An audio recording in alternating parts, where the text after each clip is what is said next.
तहरीक इंसाफ ने सैफुल्लाह अबड़ो को सेनेट का टिकट 35 करोड़ में दिया। पार्टी रहनुमा लियाकत जतोई का प्रेस कॉन्फ्रेंस में इल्ज़ाम।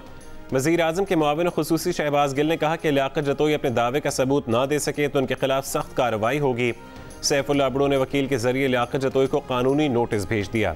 नोटिस में कहा गया कि सबूत के बगैर इल्ज़ामात लगाने पर लियाकत जतोई माफ़ी मांगें और 2 अरब रुपये हर्जाना अदा करें।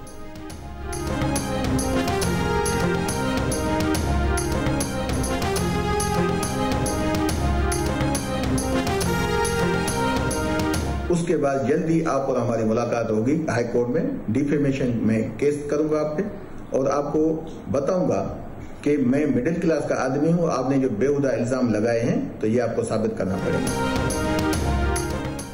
NA 75 सियालकोट के ज़िमनी इलेक्शन के रिटर्निंग अफसर ने 20 पोलिंग स्टेशंस में रीपोलिंग की सिफारिश कर दी। इलेक्शन कमीशन के रूबरू बयान में कहा कि लगता है प्रिजाइडिंग अफसरान ने नताइज में टेम्परिंग की। 20 में से सिर्फ 7 बयान रिकॉर्ड कराने आए। ताख़ीर की वजह किसी ने ट्रांसपोर्ट की खराबी, किसी ने व्हाट्सएप का काम ना करना और किसी ने धुंध या मोबाइल फ़ोन की बैटरी कम होना बताया। चीफ इलेक्शन कमीशन ने कहा कि आरओ साहब, आप इलेक्शन की रात बहुत घबराए हुए थे।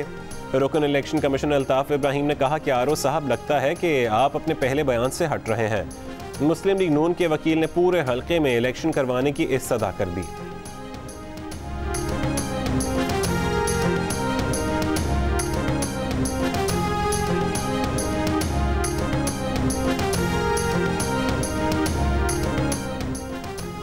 मुस्लिम लीग नून के सेक्रेटरी जनरल एहसन इकबाल ने कहा है कि पंजाब हुकूमत ने मुनज़्ज़म तरीके से धांधली की। इस तरह बेकायदगियों के बाद NA 75 के पूरे हल्के में दोबारा इंतखाब होना चाहिए। प्रोग्राम आज शाहज़ेब खानज़ादा के साथ में गुफ्तगू। तहरीक इंसाफ ने डस्का में री इलेक्शन के मुतालबे को नून लीग का बड़ा यू टर्न करार दे दिया। उस्मान डार ने कहा कि इलेक्शन कमीशन जो फैसला करेगा कबूल करेंगे। नून लीग आए, दोबारा मैच खेल लेते हैं।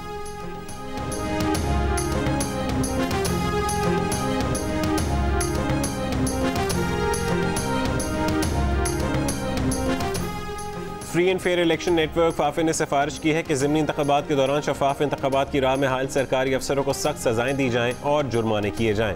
हालिया ज़िमनी इंतखाबात पर रिपोर्ट में फाफे ने कहा कि मजमूई तौर पर इंतखाबी निज़ाम में वाज़ेह बेहतरी नजर आई। NA 75 में ज़िमनी इलेक्शन पर रिपोर्ट में लिखा कि वोटों की गिनती के दौरान हुई बेज़ाब्तगियों के बायस इलेक्शन कमीशन को नतीजा रोकना पड़ा।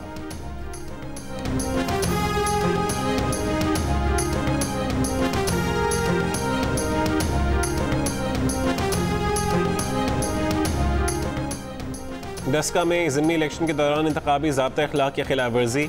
इलेक्शन कमीशन ने डिप्टी स्पीकर कौमी असम्बली कासिम सूरी को 30,000 रुपये जुर्माना कर दिया। कहा कि कासिम सूरी ने NA 75 में ज़िमनी इलेक्शन की मुहिम में हिस्सा लिया था। कासिम सूरी 11 फरवरी को डस्का आए थे।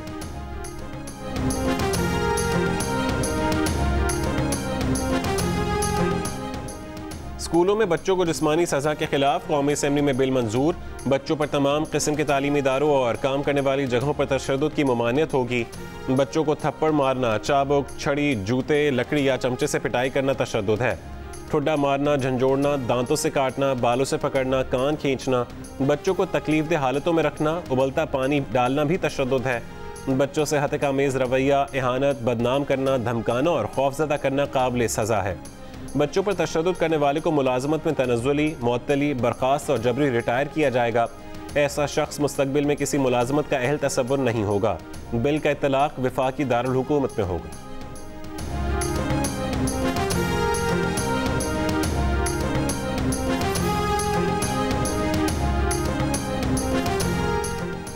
वज़ीर आज़म इमरान खान का 2 रोज़ा दौरे पर कोलंबो पहुँचने पर शानदार इस्तकबाल। गार्ड ऑफ ऑनर, तोपों की सलामी दी गई। वज़ीर आज़म इमरान खान की श्रीलंकन हममनसब महिंद्रा राजापाक्से से 1-on-1 मुलाकात। पाकिस्तान और श्रीलंका के दरमियान वफूद की सतह पर भी मुज़ाकरात। दोनों ममालिक के दरमियान मुफाहमत की यादाश्तों पर दस्तखत किए गए। वज़ीर आज़म ने श्रीलंकन हममनसब की हमरा प्रेस कॉन्फ्रेंस में कहा कि CPEC के जरिए इक़्तिसादी राबते वस्त एशिया और श्रीलंका तक बढ़ाए जा सकते हैं। पाकिस्तान CPEC का अहम जुज़ है जो इलाकाई रवाबित के फ़रोग़ की नई राहें खोलेगा।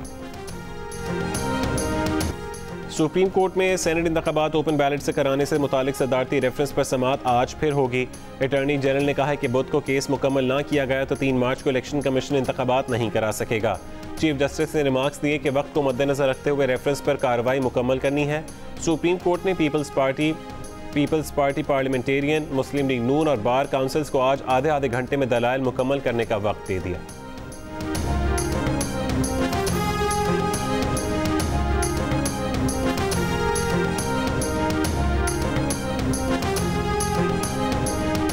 ब्रॉडशीट को लेने के देने पड़ गए। ब्रॉडशीट को तकरीबन 45 लाख रुपए शरीफ फैमिली को अदा करना पड़ गए।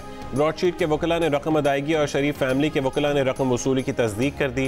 ब्रॉडशीट ने शरीफ फैमिली को रकम एवनफील्ड अपार्टमेंट्स अटैच करने की दरख्वास्त अदालत से वापस लेने पर लीगल फीस के अखराजात की मद में अदा की।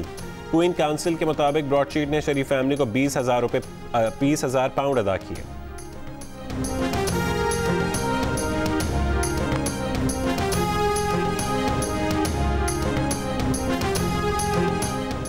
मरीम नवाज ने कहा है कि झूठ और फरेब के खेल में इसी तरह लेने के देने पड़ जाते हैं। इल्ज़ाम तराश और झूठों के टोले के मुंह पर एक और तमाचा।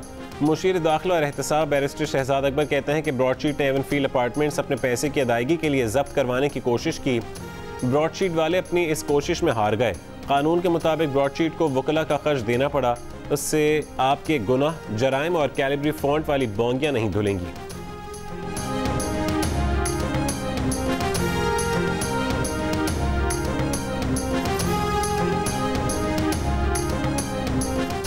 फैसलाबाद में समनाबाद थाने के करीब जियो न्यूज़ की टीम पर पुलिस एहलकारों का तशद्दुद। जियो न्यूज़ की टीम चोरी होने के बाद बरामद की जाने वाली गाड़ियों की वीडियो बना रही थी। पुलिस एहलकारों ने जियो न्यूज़ की टीम को वीडियो बनाने से रोका। रिपोर्टर हम्माद अहमद और कैमरामैन अली अरसलान को कमरे में बंद कर दिया। सादा कपड़ों में मलबूस शख्स ने रिपोर्टर हम्माद अहमद को तशद्दुद का निशाना बनाया।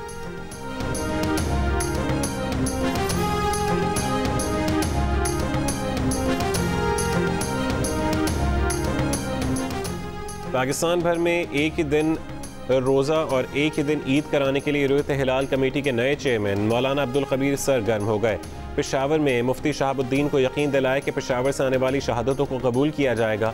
कहा महकमे मौसमियात के साथ भी राबता करेंगे, उनकी राय भी लेंगे, सबकी मुतफ़िक़ा राय से फैसला करेंगे।